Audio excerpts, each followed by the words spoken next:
Projekti i komunës së Gostivarit, i cili parasherë asfaltimin e njërës nga rrugët kryesore të qytetit, rrugën Beliçica, shkon sipas dinamikës së parapar.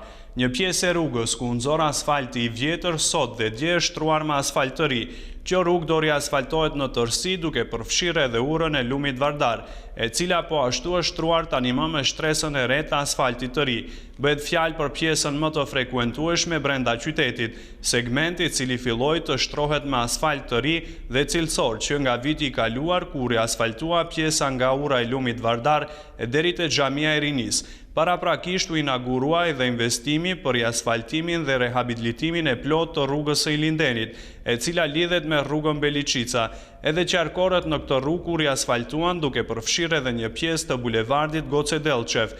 Me intensitet të lartë punohet edhe në bulevardin tjetër kryesor të qytetit Vllezër Igjinovski, ku po ashtu pos riasfaltimit të një pjese të këtij bulevardi, si vjet punohet për riasfaltimin edhe pjesës tjetër të mbetur.